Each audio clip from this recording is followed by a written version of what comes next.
Hello everyone, let me introduce myself. My name is Siska Suprihatin, and in this video, I will be presenting about probability. Dalam sehari-hari, banyak situasi di mana seseorang perlu memprediksi suatu kejadian, maka dari itu diperlukan probabilitas. Probabilitas adalah angka yang menyatakan kemungkinan terjadinya suatu peristiwa. Dengan kata lain, peluang terjadinya peristiwa yang berbeda-beda dapat diukur menggunakan probabilitas, dan salah satu tujuannya adalah untuk mengambil keputusan. Dalam penerapannya, probabilitas digunakan untuk menganalisis berbagai fenomena dengan perhitungan matematis, tidak terkecuali dalam dunia bisnis yang sering menghadapi ketidakpastian. Probabilitas dapat membantu mengambil keputusan secara objektif dan berdasarkan data, alih-alih hanya menggunakan insting. Tujuan probabilitas adalah untuk mengukur ketidakpastian dengan membuat prediksi atau hipotesis, sehingga seseorang dapat mengambil keputusan yang sesuai. Pertama, memprediksi hasil. Probabilitas digunakan untuk membuat prediksi tentang kejadian di masa depan. Misalnya, dengan menganalisis data di masa lalu dan menghitung probabilitasnya, seseorang dapat membuat prediksi tentang kemungkinan yang terjadi di masa mendatang. Yang kedua, membuat keputusan. Dengan probabilitas, seseorang dapat membuat keputusan dalam situasi yang penuh ketidakpastian. Dengan perhitungan probabilitas, dapat dibuat keputusan yang optimal berdasarkan data yang ada. Yang ketiga, menguji hipotesis. Probabilitas juga dapat dimanfaatkan untuk menguji hipotesis dan menarik kesimpulan dari data. Dengan menghitung probabilitas, hasil tertentu dapat diperoleh dalam kondisi yang berbeda-beda sehingga validitas hipotesis dapat dievaluasi. Secara umum, probabilitas digambarkan sebagai rasio perbandingan antara kemungkinan kejadian yang diharapkan dengan jumlah total kemungkinan seluruh kejadian. Rumus probabilitas adalah P dalam kurung A sama dengan N dalam kurung A dibagi N dalam kurung S, di mana P dalam kurung A ini menggambarkan probabilitas atau peluang kejadian A, dan N dalam kurung A adalah banyaknya kejadian A yang diinginkan untuk terjadi, sedangkan N dalam kurung S adalah seluruh kejadian yang mungkin terjadi. Semakin besar nilai probabilitas, semakin mungkin suatu peristiwa terjadi. Misalnya, sebuah peristiwa dengan angka probabilitas 0,1 memiliki lebih kecil kemungkinan untuk terjadi dibandingkan dengan peristiwa dengan angka probabilitas 0,9.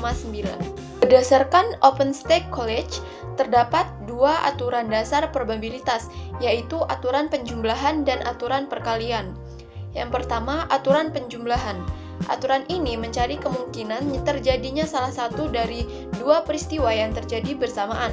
Formulanya adalah P dalam kurung A atau B sama dengan P dalam kurung A ditambah P dalam kurung B dikurang P dalam kurung A dan B, di mana P dalam kurung A atau B ini merupakan probabilitas kejadian A atau B, P dalam kurung A adalah probabilitas kejadian A terjadi, dan P dalam kurung B adalah probabilitas dari kejadian B. Sementara itu, P dalam kurung A dan B adalah probabilitas kedua peristiwa terjadi secara bersamaan. Yang kedua, aturan perkalian. Aturan ini mencari kemungkinan dua peristiwa terjadi secara bersamaan. Terdapat dua formula untuk aturan ini yang dibedakan berdasarkan jenis kejadiannya, yaitu independen dan dependent.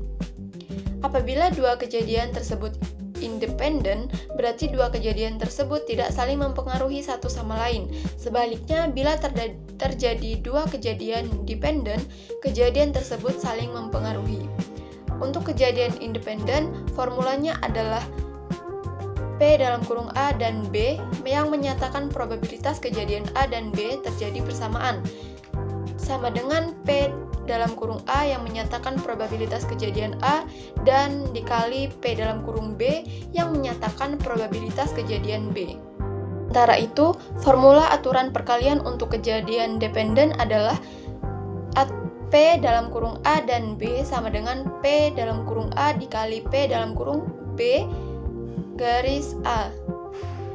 Nah, di sini P dalam kurung B garis A itu menyatakan probabilitas terjadinya B mengingat bahwa A telah terjadi. Di sini ada contoh perhitungan probabilitas untuk memberikan ilustrasi terhadap rumus probabilitas dan aturan probabilitas. Yang pertama, contoh rumus probabilitas. Seseorang melempar dadu dan ingin mendapatkan angka 6. Berapa peluang untuk mendapatkan angka tersebut? Cara menghitungnya adalah yang pertama, kita harus mencari n dalam kurung s-nya. Karena sebuah dadu memiliki 6 sisi, maka terdapat 6 kemungkinan hasil yang keluar, yaitu 1, 2, 3, 4, 5, dan 6. Dengan demikian, n dalam kurung s-nya adalah 6. Yang kedua, mencari n dalam kurung 6. Peluang untuk mendapatkan 6 adalah 1, sehingga n dalam kurung a sama dengan 1. Yang ketiga, menghitung probabilitas munculnya angka 6. Dengan informasi yang telah diketahui, probabilitas angka 6 muncul adalah 0,167. Nah, dengan demikian, probabilitas untuk mendapatkan angka 6 ketika seseorang melempar dadu adalah 0,167. Contoh kedua adalah contoh aturan penjumlahan. Sebuah perusahaan merekrut kandidat untuk dua posisi berbeda, marketing dan sales. Perusahaan menerima total 55 lamaran, 30 diantaranya untuk marketing dan 25 untuk sales. Namun, 10 orang melamar untuk kedua posisi tersebut sekaligus. Berapakah peluang terpilihnya kandidat yang melamar posisi marketing atau sales? Cara menghitungnya adalah yang pertama mengidentifikasi kejadian. Di sini kita tentukan bahwa M adalah pelamar posisi marketing dan S adalah pelamar posisi sales. Yang kedua, kita menghitung probabilitas terpilihnya kandidat yang melamar posisi marketing, yaitu P dalam kurung M sama dengan 30 dikali 55 dibagi 55 sama dengan 0,54. Yang ketiga, menghitung probabilitas terpilihnya kandidat yang melamar posisi sales, yaitu P dalam kurung S sama dengan 25 dibagi 55, yaitu 0,45. Dan yang keempat, menghitung probabilitas terpilihnya kandidat yang melamar posisi keduanya, yaitu P dalam kurung M dan S sama dengan 10 per 10 dibagi 55 sama dengan 0,18. Dan yang terakhir, baru kita menghitung probabilitas terpilihnya kandidat yang melamar posisi marketing atau sales. Dengan demikian, probabilitas memilih kandidat yang melamar posisi marketing atau sales adalah 0,82. Caranya bisa dilihat dalam tabel ini, tabel di atas. Kemudian, contoh aturan perkalian. Contoh-contoh ini diberikan untuk menggambarkan probabilitas kejadian independen dan dependen. Yang pertama ada contoh kejadian independen, di mana seseorang memiliki sebuah koin dan ingin melemparnya sebanyak 2 kali. Berapakah peluang untuk mendapatkan sisi gambar untuk lemparan pertama dan sisi angka untuk lemparan kedua? Caranya yang pertama kita mengidentifikasi kejadiannya. Lemparan koin ini bersifat independen karena hasil lemparan pertama tidak mempengaruhi probabilitas lemparan kedua. Maka lemparan koin dapat diberi permisalan sebagai kejadian A sama dengan mendapatkan sisi gambar pada lemparan koin pertama. Kejadian B mendapatkan sisi angka pada lemparan koin kedua. Lalu, cara kedua menghitung probabilitas mendapatkan gambar pada lemparan koin pertama, yaitu P dalam kurung A sama dengan 1/2 sama dengan 0,5. Peluang mendapatkan kepala pada satu lemparan koin ini adalah 1/2 karena ada dua hasil yang mungkin gambar atau angka dan kemungkinannya sama.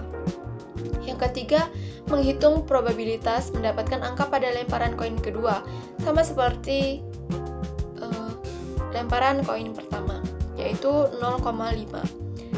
Yang keempat, kita menghitung probabilitas mendapatkan gambar pada lemparan koin pertama dan angka pada lemparan kedua.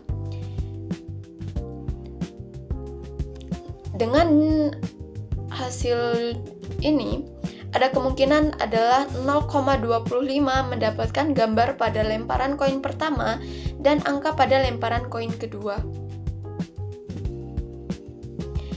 Yang kedua, Yang kedua adalah contoh kejadian dependent.